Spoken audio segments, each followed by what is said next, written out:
بسم الله الرحمن الرحيم الف لام ميم ذلك الكتاب لا ريب فيه آیتونو ترجمه مو وکړه او زیدلی کې دی آیتونو څه اهم تشریح ده هغه تشریح کوو. الف لام میم دا ډیرو سورتونو په شروع کې یو څو حروف رسی زنازو کې الف لام میم او بعضو زو کې ح میم بعضو زو کې الف لام میم صاد یا نون دسې مختلف حروفونه جوړه یوه کلمه وي دا رسی نو دغو ته اصطلاح کې حروف مقطعات ویلی شي او دغه کې هر یو دغه حرف بیل بیل اور ساکن ویلی شي یعنی الف لام میم لکه مو یو الف لام میم دا نومونه بیل بیل ویلی شي. دغه مقطعات څه دي سورتونو په اول کې رسی دې متعلق بعضی مفسرین دا فرمایي صدا دی اندغه سورتونو نمی دي او بعض حضرات دا فرمایي صدا دی الله تعالی دی نمی رزونه دي یعنی الله تعالی څه کومې نمی دي هغه رزونه دي پټي خبرې دي. دا خو جمهور صحابه کرام رضوان الله تعالی علیهم اجمعین تابعین اور علماء کرام دغه په نسبت دي راجح خبره دغه حروف څه کوم دي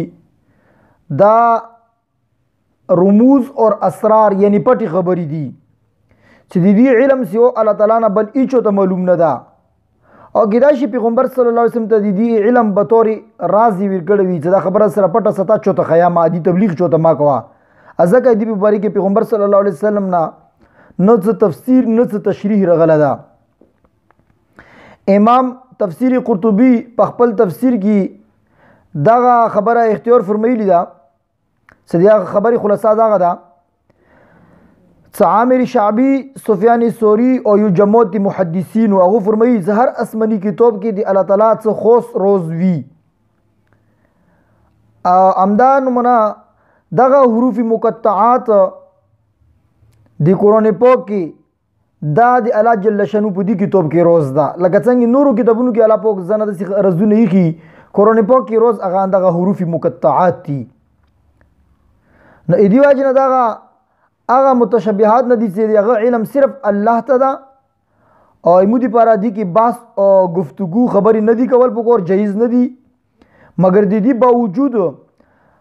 صدی معنی مو ته نه دي معلوم پاتې مرته نشته خو دا کله مودي دي تلاوت کوو نو دا د کې مودي پارا फायदा ده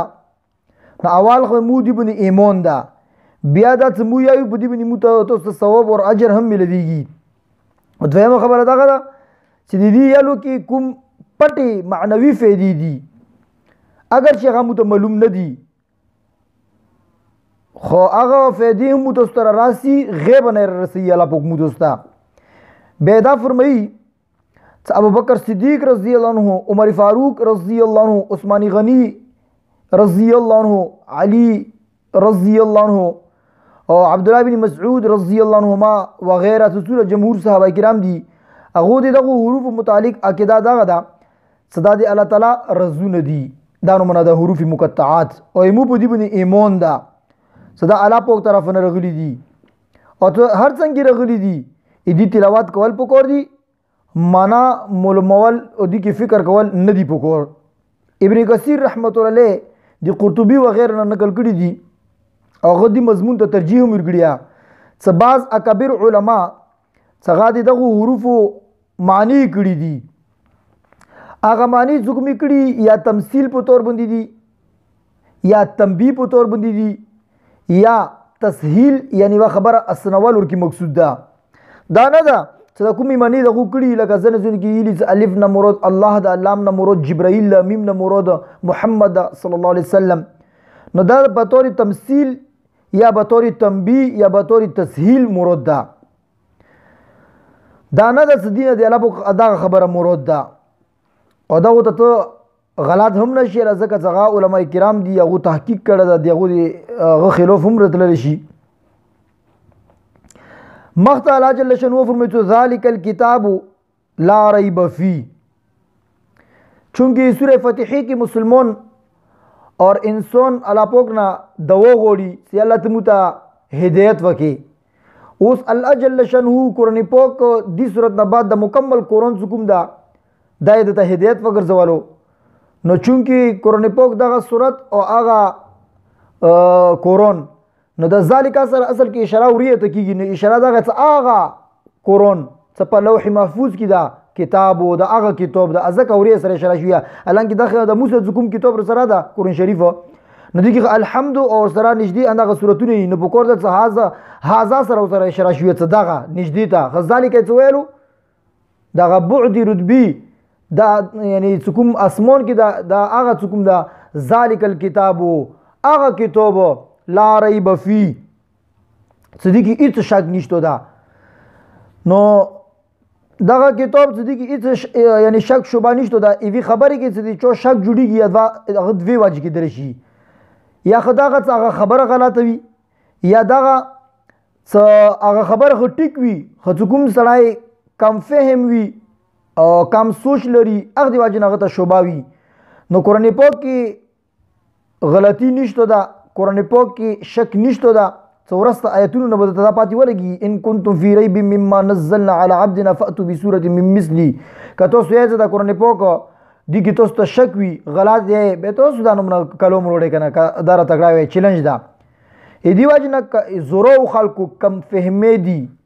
او دماغ ورباندې نه خلاصېږي اعتراضات ورباندې کوي شبهات ورباندې کوي باوجود دي دا زورو خلکو شبهات ورباندې قرآن پاک کې بیا څه شک نشته ده.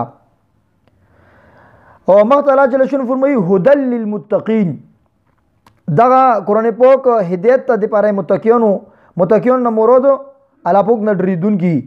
یعنی مخصوص هدایت ساغه سره نجات ملويږي سړی ته د آخرت هغه متقیون د پاره ده. اگر چې قرآن پاک دا صرف متقیون د پاره نه دنیا کې څوره انسانون دي چا مسلمانون دي هغه هر څوک دي یا ټول لپاره دي کې هدایت ته مخصوص هدایت هغه متقیون د پاره ده. ورکی متقیون صفات الله جل شانه دینه بعد بیانې صدا متقیون چوک دي او متقیون هغه صفات څه بیان شي اجمالی طور باندې بیا هغه نه بعد الله جل شانه دا فرمایي چې دا خلک په هدایت باندې دي الذين يؤمنون بالغیب ويقيمون الصلاة ومما رزقناهم ينفقون. یعنی متقیون هغه دي چې هغه الله تعالی باندې ایمان او یقین ستې په غیب باندې اور المنز قائم کوي او څوک رزق او روزي مو ورکړي هغه نه خرچا کوي. نو په دې آیات کې گویا کې د متقینو درې صفات بیان کړل شو ایمان بالغیب اقامت الصلاة او الله په لار کې خرچا کول او دې زمون کې ډېرې زیاتې مسالې راغللې. نو دې واجب نه مو اول دا بینو چې متقینو اولنې صفت هغه د ایمان راوړل دی بالغیب. د ایمان تعریف قرآن پاک دسی کوي چې یؤمنون بالغیب صرف دو الفاظو کې پورا خبره تو کړله. نو اس لفظ ایمان اور غیب معنا ذکول پکور دی چې د ایمان پورا حقیقت اور تعریف سړي ته په ذهن کې روشي. لغت کې ایمان چوته لشي چې د ایچو خبره یغه په اعتماد باندې یقیني طور باندې منل ایچو خبره یغه په اعتماد باندې هغه د توکل په هغه باندې ته اعتماد وکي دا منل دي ته ایمان یې لشي. او یو خبره چې ته ګوري چو وکړه خصته په خپل سترګو باندې ګوري هغه ته ایمان نشي لا لکه یو سړی ول چې دا دیوال سپین ده او ته مخ ګوري هم د سپین ده نو دا ایمان بالغیب نشو کنه. ایمان بالغیب یی دي ته هغه خبره وکي هغه خبره ته ومني هغه په سترګو باندې هغه تحقیق ونه کی یا په عقل سره یا په حواس خمسه دي هغه سره ونه کی دي دا ایمان یې لشي. او کبه د وکړه دا سپینه کپڑا او ته په سترګو باندې وکړه نو به دي ته ایمان نشي له به دي ته تصدیق یې لشي. بهرحال نو ایمان اندی تیر شي چې چو خبره دیغه په اعتماد باندې یقیني منل.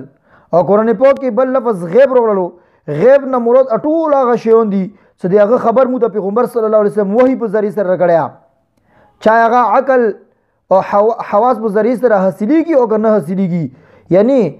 غیب دي تیر شي هغه عقل سره نه حاصلېږي، سترګو سره، غېږونو سره، پیزې سره، خولې سره دې سره نه حاصلېږي. څکه په دغو شیانو کوم شی نه حاصلېږي هغه ته څه ویلی شي؟ هغه ته غیب ویلی شي.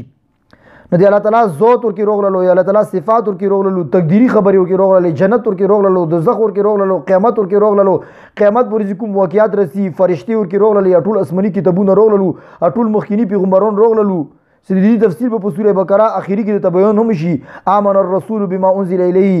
گویا کې دا ایمان دا اوس کوم بیانېږي، یؤمنون بالغیب ویقین، دا ایمان مجمل لا، هغه ایمان مفصل هغه کې به تفصیل بیان شي. نه غیب دي ته ویلی شي چې هغه خبر مو ته پیغمبر صلی الله علیه وسلم راکړی، هغه عقل سره، هغه د حواس خمسه سره تعلق نه لري، دي ته غیب ویلی شي. نه ایمان بالغیب معنا دا شي چې پیغمبر صلی الله علیه وسلم کوم هدایات، کوم تعلیمات مو ته راوړي، هغه ټول یقیني طور باندې زړه سره منل، او دا د پیغمبر صلی الله علیه وسلم نه منقول شوي دي، قطعي طور باندې ثابت دي. جمهور اهل اسلام په نسبت باندې د ایمان تعریف اندغه ده، صدا غاټولي خبرې چې پیغمبر صلی الله علیه وسلم ته وړي دي، الله په باره کې، قرآن په باره کې، آخرت په باره کې د څوره خبرې دي، غیب خبرې پیغمبر صلی الله علیه وسلم تعلیم کړی، دا منل دي ته ایمان بالغیب رشي، دا ایمان بالغیب ده. او بل مسله راغله هغه دی اقامت الصلاة ته. اقامت معنا دغه ده، صرف دا نه چې ته صرف المونځ وکړي، بلکې المونځ هر جهت نه، هر حیثیت نه ټیکول دي نه ما اقامت ته، یعنی د المنځ اټول فرایض، اټول واجبات، اټول مفسدات به هغه باندې دوام، یعنی همیشواله او هغه لازم نیول، دا اټول د اقامت په معنی کې رسی. او صحیح اندغه ده چې کوم ځای کې هم المنځ، یعنی المنځ ذکر غله ده، هغه نه خاص المنځ نه ده مراد، بلکې هغه نه فرایض مراد دي، واجبات مراد دي، نفلی المنځونه مراد دي، دا ټول ته شامل ده. خلاصه دی مضمون دغه ده چې کوم خلک المنځونو پابندي کوي او د شریعت د قواعدو مطابق کوي او دغه پورا آداب ساتي، اندی ته اقامت الصلاة ویل شي. او بل د متقینو صفت رغله ده یلا په لار کې خرچا کول، دي کې هم صحیح او تحقیقي خبر دغه چې جمهور مفسرین واغ کړی دا اداغه د هر قسم ته هغه خرچا چې د الله تعالی په لار کې خرچه کول شي، چا هغه فرض زکات یا نور صدقات واجبادي یا صدقات نفلیادي یا خیرات.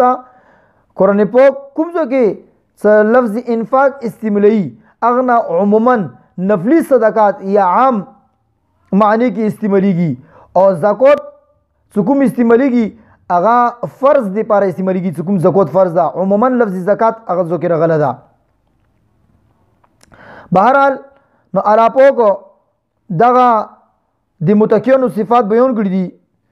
نو متقینو یو صفت دغه بیان شول چې ایمان بالغیب، بیا اقامت الصلاة، او بل لاس دی الله تعالی په لار کې به خرچا کوي. د ایمان اهمیت خو ټولو ته معلوم ده،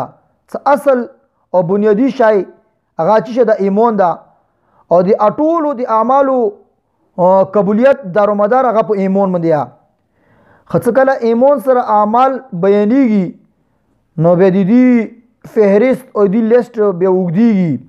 فرایض واجبات زیات کثیر تعداد کې دي. نو دغه کې یو سوال پیدا کیږي، سکله ایمان نه بعد اعمال بیانېږي یا ډېر زیات دي، به اعمالو کې صرف دوا عمل، یو المنځ وخیالو، یو د الله په لار کې خرچا وخیاله،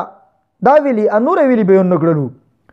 نو غالبا دي کې دې طرف ته اشاره ده چې اعمال د انسان باندې کوم فرض دي واجب دي، دې تعلق انسان یا ذات سره ده یا بدن سره ده یا د دې مول سره ده. بدنی اور ذاتی عبادت دا اټولو کې دغه کې اټولو کې کوم اهم ده، یعنی بدن سره هم وي ذات سره څه وي، هغه کې اټول اهم هغه الموز ده. دې وجه نه هغه ذکر وکړو پاندې باندې خبره پرېږدوله. اگر چې بدن سره ذات سره کوم اعمال تعلق لري نور هم دي، هغه کې کوم مین او اعلی شی او اعلی عمل او هغه وخیرو، او مالی عبادت هم ډېر زیات دي، ډېر زیات دي، صدقات دي، خیرات دي، حج باندې، جهاد باندې. خو هغه کې کوم اهم شی مالی عبادت کې هغه خرچا کول دي. نه دې وجه نه پاندې باندې اکتفا وکړه، اندغه ذکر کړو، نور ذکر نکړلو. بہرحال د ایمان تعریف اور متقینو صفات دا بیان کړل شو. ایمان اور اسلام کې فرق تا دی کی علماء تیلی دی نو ان شاء الله تعالی دا به مو خپل بینو. بهرحال نن الف لام میم ذالک الکتاب لا ریب فیه هدى للمتقین دغه الفاظ تشریح به د متقینو کوم صفات دي الذين يؤمنون بالغیب ادي تشریح ويقيمون الصلاه ادي تشریح ومما رزقناهم ينفقون دا تشریح بیان کړلا. الله تعالی د مو ته اټول په دغه خبر باندې پوي کی او سمجھ د هم تر نصیب کی قرآن سره او دغه معنو سره او دغه تشریح سره او باندې عمل کول محبت هم تاسو مطالعه پوک نصیب کی او عمل کول د مطالعه پوک اسون کی ان شاء الله. آئندہ با ایمان اور اسلام کی څه فرق دا بینو او دینه بعد سکوم آیتونه بوتی دی او تشریح وکړو. واخر دعوانا ان الحمد لله رب العالمین آمین برحمتک یا ارحم الراحمین.